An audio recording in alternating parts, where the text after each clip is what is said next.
त्रैमासिक परीक्षा 2022-23 कक्षा 12वीं विषय इतिहास से आपको मिलेंगे 80 नंबर और समय है 3 घंटा। यह पेपर आपका होने वाला है 7 अक्टूबर 2022 का और समय रहेगा 1 to 4 PM।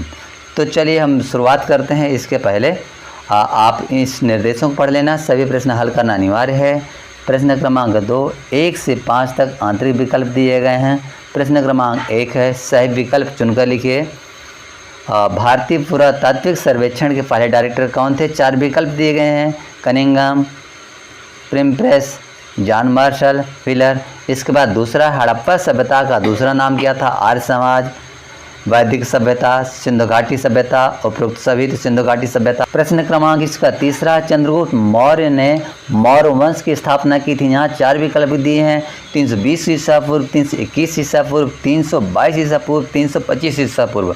तो इनको आपको देखना है। इसके बाद हम चलिए बताने वाले हैं इनके। इसके बाद प्रश्न क्रमांक चौथा है महावीर से पहले जैन धर्म के कितने धर्मगुरु हुए थे? तो 23, 24 और तो आप इनमें से 45 4 विकल्प दिए गए हैं। इसके बाद अब 5वां प्रश्न है प्रयाग प्रशस्ति के लेखक कौन थे? कालिदास जी थे, हरिश्चंद्र थे, मेगनेस्तीन थे, कौटिल्य थे। और तो चलिए इसके बाद हम चलते हैं नेक्स्ट प्रश्न पर और जानेंगे। तो दोस्तों आप पहले वीडियो को लाइक करें, शेयर करें, चैनल को सब्सक्राइब नहीं किया तो ज़रूर सब्सक्राइब कीजिए, जिससे आने वाले वीडियो को नोटिफिकेशन सबसे पहले आपको मिल सके। तो चलिए हम प्रश्न क्रमांक 2 को बताने वाले थे। रिक्त स्थानों की पूर्ति कीजिए। नंबर 1 है हड़प्पा सभ्यता की मोहरें यानी नामक पत्थर से बनी थी, तो सेल खड़ी से या ग्रेनाइट से। इसका दूसरा है सिंधु घाटी में एक नई सभ्यता की खोज की घोषणा ने की थी, यानी किसने की थी?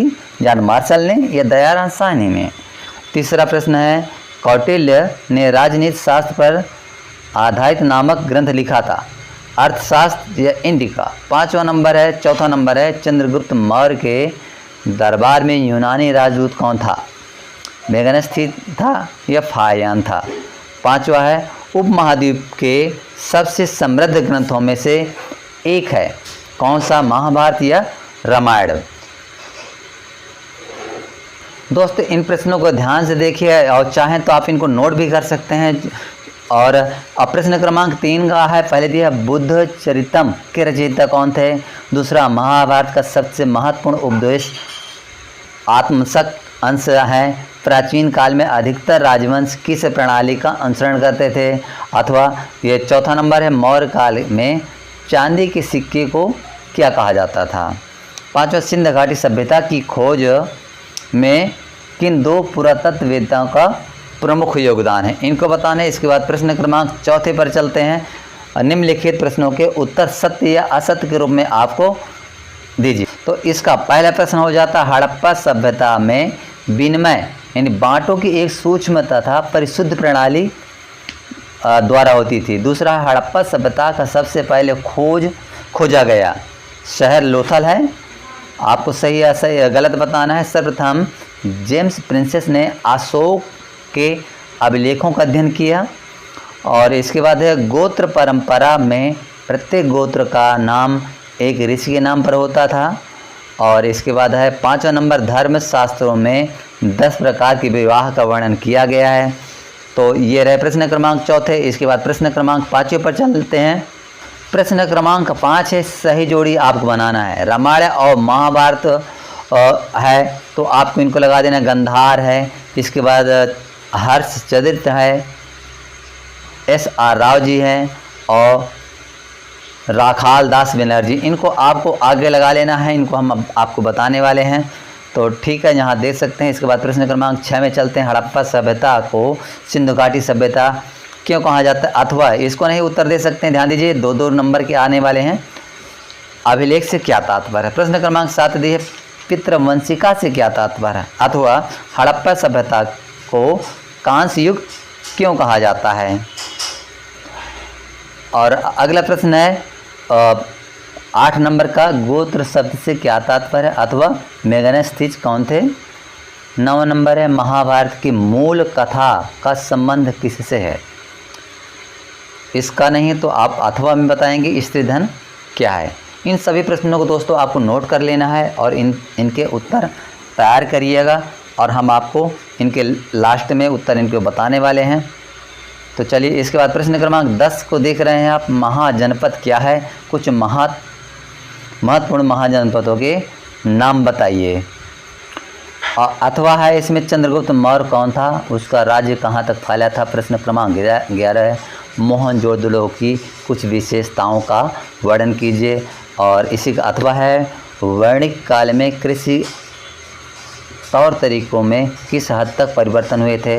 प्रश्न क्रमांक 12 है हड़प्पा सभ्यता की कला एवं हस्तकला का संक्षिप्त टिप्पणी कीजिए। अथवा इसी में है गुप्त काल की शासन व्यवस्था का वर्णन कीजिए। प्रश्न क्रमांक 13 दिया क्या आप इन तथ्यों से सहमत हैं कि हड़प्पा सभ्यता के शहरों जल निकासी प्रणाली नगर योजना की संकेत करती है। अपने उत्तर का कारण बताइए। अथवा चर्चा कीजिए कि पुरातात्विक किस प्रकार का पुनर्निर्माण करते थे। प्रश्न क्रमांक 14 है महाजनपदों के विशिष्ट अभिलक्षणों का वर्णन कीजिए। इसी का अथवा भी है कि मौर्य साम्राज्य के प्रमुख अभिलक्षणों की चर्चा कीजिए। प्रश्न क्रमांक 15 है द्रोण हिडिंबा और मातंग की कथाओं में धर्म के मापदंडों की तुलना कीजिए। और अथवा है क्या यह संभव है कि महाभारत का एक ही रचयिता था।